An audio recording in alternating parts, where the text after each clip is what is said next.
Many of our greatest concerns cannot be solved or even addressed through the force of arms. Bombs and bullets cannot defend against COVID-19 or its future variants.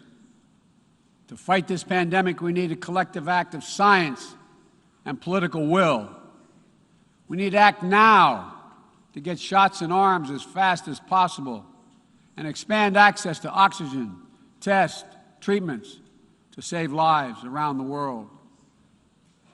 And for the future, we need to create a new mechanism to finance global health security that builds on our existing development assistance and global health and a global health threat council that is armed with the tools we need to monitor and identify emerging pandemics so that we can take immediate action. Already, the United States has put more than $15 billion toward the global COVID response. We've shipped more than 160 million doses of COVID-19 vaccine to other countries. This includes 130 million doses from our own supply and the first tranches of the 500 million doses of Pfizer vaccine we purchased to donate through COVAX. Planes carrying vaccines from the United States have already landed in 100 countries, bringing people all over the world a little dose of hope, as one American nurse termed it to me. A dose of hope, direct from the American people, and importantly, no strings attached. And tomorrow, at the U.S.-hosted Global COVID-19 Summit, I'll be announcing additional commitments as we seek to advance the fight against COVID-19 and hold ourselves accountable around specific targets on 3 key challenges: saving lives now, vaccinating the world, and building back better. This year has also brought widespread death and devastation from the borderless climate crisis. The extreme weather events that we have seen in every part of the world, and you all know it and feel it, represent what the Secretary-General has rightly called Code Red for humanity. And the scientists and experts are telling us that we're fast approaching a point of no return in a literal sense. To keep within our reach the vital goal of limiting global warming to 1.5 degrees Celsius, every nation needs to bring their highest possible ambitions to the table when we meet in Glasgow for COP26. And then to have to keep raising our collective ambition over time. In April, I announced the United States' ambitious new goal under the Paris Agreement to reduce greenhouse gas emissions from the United States by 50 to 52% below 2005 levels by 2030, as we work toward achieving a clean energy economy with net zero emissions by 2050. And my administration is working closely with our Congress to make critical investments in green infrastructure and electric vehicles that will help us lock in progress at home toward our climate goals. And the best part is, making these ambitious investments isn't just good climate policy, it's a chance for each of our countries to invest in ourselves and our own future. It's an enormous opportunity to create good-paying jobs for workers in each of our countries and to spur long-term economic growth that will improve the quality of life for all of our people. We also have to support the countries and people that will be hit the hardest and that have the fewest resources to help them adapt. In April, I announced the United States will double our public international financing to help developing nations tackle the climate crisis. And today, I'm proud to announce that we'll work with the Congress to double that number again, including for adaptation efforts.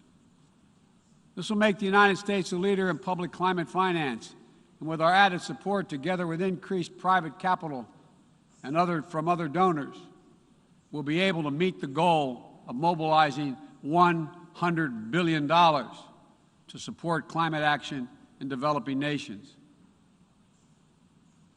As we deal with these crises, we're also encountering a new era, an era of new technologies and possibilities that have potential to release and reshape every aspect of human existence. And it's up to all of us to determine whether these technologies are a force to empower people or to deepen repression. As new technologies continue to evolve, we'll work together with our democratic partners to ensure that new advances in areas from biotechnology to quantum computing, 5G, artificial intelligence, and more are used to lift people up, to solve problems, and advance human freedom, not to suppress dissent or target minority communities. And the United States intends to make a profound investment in research and innovation, working with countries at all stages of economic development to develop new tools and technologies to help us tackle the challenges of this second quarter of the 21st century and beyond. We're hardening our critical infrastructure against cyber attacks, disrupting ransomware networks, and working to establish clear rules of the road for all nations as it relates to cyberspace. We'll reserve the right to respond decisively to cyber attacks that threaten our people, our allies, or our interests. We will pursue new rules of global trade and economic growth that strive to level the playing field so that it's not artificially tipped in favor of any one country at the expense of others. And every nation has the right and opportunity to compete fairly. We will strive to ensure that basic labor rights, environmental safeguards, and intellectual property are protected, and that the benefits of globalization are shared broadly throughout all our societies. We'll continue to uphold the long-standing rules and norms that have formed the guardrails of international engagement for decades, that have been essential to the development of nations around the world. Bedrock commitments like freedom of navigation, adherence to international laws and treaties, support for arms control measures that reduce the risk and enhance transparency. Our approach is firmly grounded and fully consistent with the United Nations mission and the values we've agreed to when we drafted this charter. These are commitments we all made and that we're all bound to uphold. And as we strive to deal with these urgent challenges, whether they're long-standing or newly emerging, we must also deal with one another.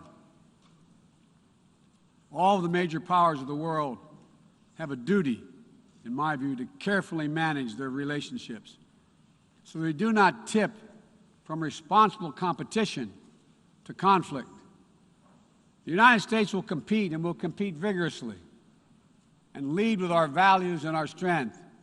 We'll stand up for our allies and our friends and oppose attempts by stronger countries to dominate weaker ones, whether through changes to territory by force, economic coercion, technical exploitation, or disinformation. But we're not seeking, say it again, we are not seeking a new Cold War or a world divided into rigid blocks.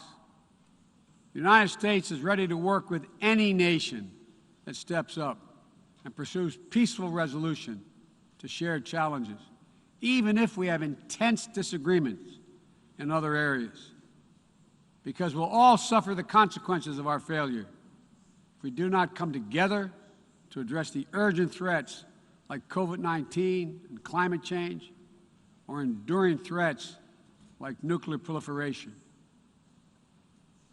The United States remains committed to preventing Iran from gaining a nuclear weapon. We're working with the P5+1 to engage Iran diplomatically and to seek a return to JCPOA. We're prepared to return to full compliance if Iran does the same.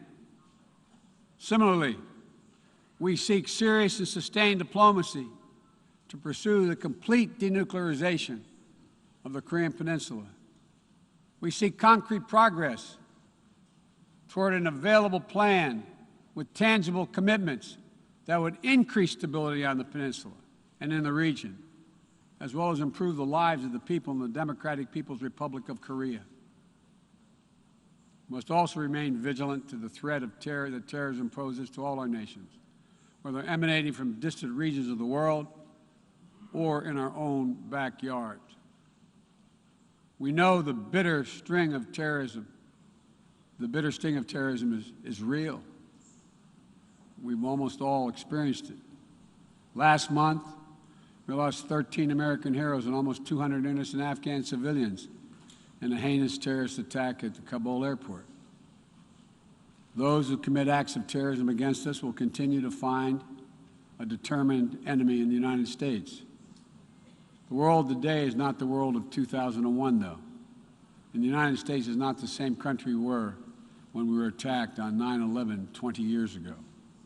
Today, we're better equipped to detect and prevent terrorist threats, and we are more resilient in our ability to repel them and to respond. We know how to build effective partnerships to dismantle terrorist networks by targeting their financing and support systems, countering their propaganda, preventing their travel, as well as disrupting imminent attacks.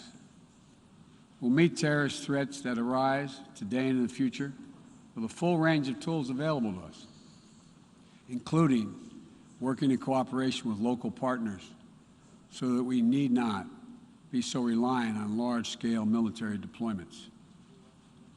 One of the most important ways we can effectively enhance security and reduce violence is by seeking to improve the lives of the people all over the world who see that their governments are not serving their needs.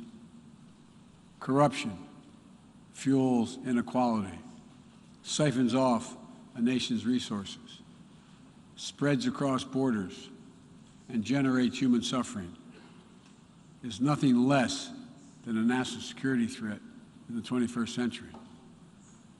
Around the world, we're increasingly seeing citizens demonstrate their discontent, seeing the wealthy and well-connected grow richer and richer, taking payoffs and bribes, operating above the law, while the vast majority of the people struggle to find a job or put food on the table, or to get their businesses off the ground, or simply send their children to school. People have taken to the streets in every region to demand that their governments address people's basic needs, give everyone a fair shot to succeed, and protect their God-given rights. And in that chorus of voices across languages and continents, we hear a common cry, a cry for dignity, simple dignity. As leaders, it's our duty to answer that call, not to silence it. The United States is committed to using our resources and our international platform to support these voices, listen to them, partner with them to find ways to respond that advance human dignity around the world. For example, there's an enormous need for infrastructure in developing countries. But infrastructure that is low quality or that feeds corruption or exacerbates environmental degradation may only end up contributing to greater challenges for countries over time. Done the right way, however, with transparent, sustainable investment in projects that respond to the country's needs and engage their local workers to maintain high labor and environmental standards, infrastructure can be a strong foundation that allows societies in low and middle-income countries to grow and to prosper. That's the idea behind the Build Back Better world. And together with the private sector and our G7 partners, we aim to mobilize hundreds of billions of dollars in infrastructure investment. We will also continue to be the world's largest contributor to humanitarian assistance, bringing food, water, shelter, emergency health care, and other vital life-saving aid to millions of people in need. When the earthquake strikes, a typhoon rages, or disaster anywhere in the world, the United States shows up will be ready to help. And at a time when nearly 1 in 3 people globally do not have access to adequate food just last year, the United States is committing to rallying our partners to address immediate malnutrition and to ensure that we can sustainably feed the world for the decades to come. To that end, the United States is making a $10 billion commitment to end hunger and invest in food systems at home and abroad. Since 2000, the United States government has provided more than $140 billion to advance health and strengthen health systems, and we will continue our leadership to drive these vital investments to make people's lives better every single day. Just give them a little breathing room. And as we strive to make lives better, we must work with renewed purpose to end the conflicts that are driving so much pain and hurt around the world. We must redouble our diplomacy and commit to political negotiations, not violence, as a tool of first resort. To manage tensions around the world, we must seek a future of greater peace and security for all people of the Middle East. The commitment of the United States to Israel's security is without question, and our support for an independent Jewish state is unequivocal. But I continue to believe that a two-state solution is the best way to ensure Israel's future as a Jewish democratic state, living in peace alongside a viable, sovereign, and democratic Palestinian state. We're a long way from that goal at this moment, but we must never allow ourselves to give up on the possibility of progress. We cannot give up on solving raging civil conflicts, including in Ethiopia and Yemen, where fighting between warring parties is driving famine, horrific violence, human rights violations against civilians, including the unconscionable use of rape as a weapon of war. We'll continue to work with the international community to press for peace and bring an end to this suffering. As we pursue diplomacy across the board, the United States will champion the democratic values that go to the very heart of who we are as a nation and a people: freedom, equality, opportunity, and a belief in the universal rights of all people. It's stamped into our DNA as a nation, and critically, it's stamped into the DNA of this institution, the United States. We sometimes forget, I quote the opening words of the Universal Declaration of Human Rights, quote, "The equal and inalienable rights of all members of the human family is the foundation of freedom, justice, and peace in the world." The founding ethos of the United Nations places the rights of individuals at the center of our system. And that clarity and vision must not be ignored or misinterpreted. The United States will do our part, but will be more successful and more impactful if all of our nations are working toward the full mission to which we are called. That's why more than 100 nations united again around a shared statement, and the Security Council adopted a resolution outlining how we'll support the people of Afghanistan moving forward, laying out the expectations to which we'll hold the Taliban when it comes to respecting universal human rights. We all must advocate for women, the rights of women and girls to use their full talents, to contribute economically, politically, and socially, and pursue their dreams free of violence and intimidation. From Central America to the Middle East to Africa to Afghanistan, wherever it appears in the world. We all must call out and condemn the targeting and oppression of racial, ethnic, and religious minorities whether it occurs in Xinjiang or northern Ethiopia or anywhere in the world. We all must defend the rights of LGBTQI individuals so they can live and love openly without fear, whether it's Chechnya or Cameroon or anywhere. As we steer our nations toward this inflection point and work to meet today's fast-moving, cross-cutting challenges, let me be clear. I am not agnostic about the future we want for the world. The future will belong to those who embrace human dignity, not trample it. The future will belong to those who unleash the potential of their people, not those who stifle it. The future will belong to those who give their people the ability to breathe free, not those who seek to suffocate their people with an iron hand. Authoritarianism, the authoritarianism of the world, may seek to proclaim the end of the age of democracy, but they're wrong. The truth is, the democratic world is everywhere.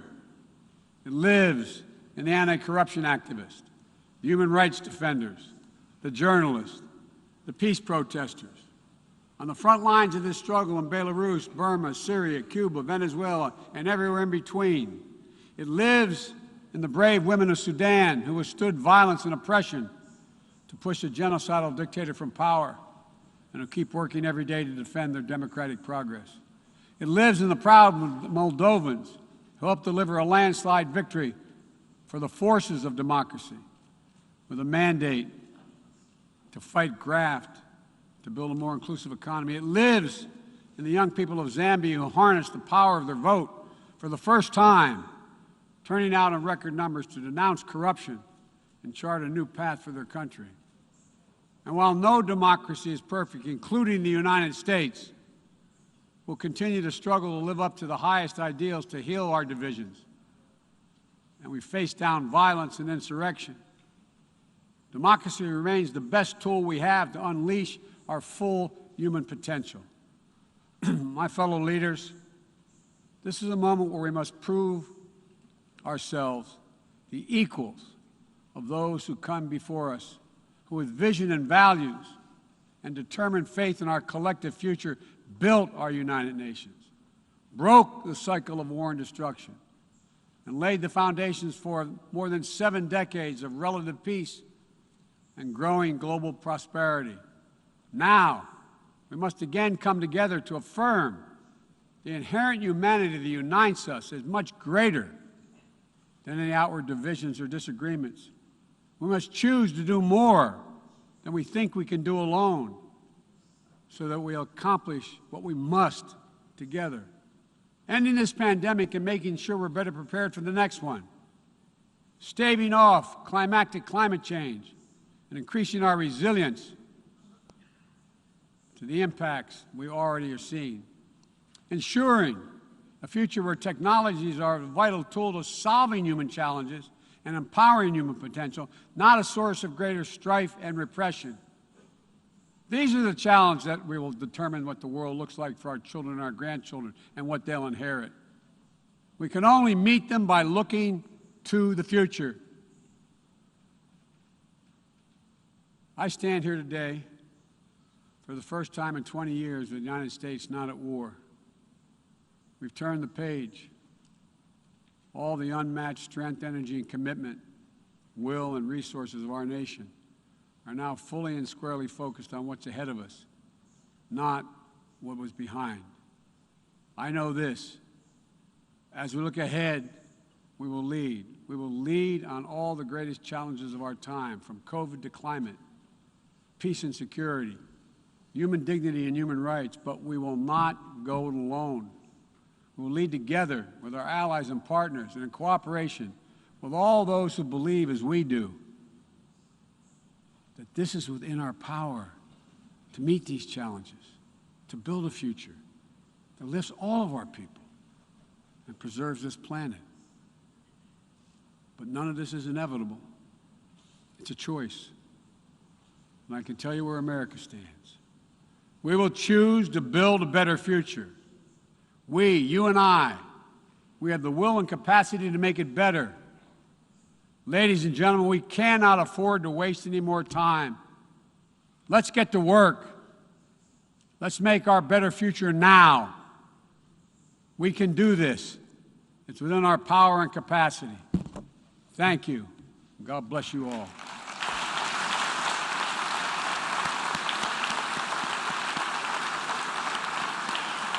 On behalf of the General Assembly, I wish to thank the President of the United States of America for the statement just made, and I request protocol to escort His Excellency.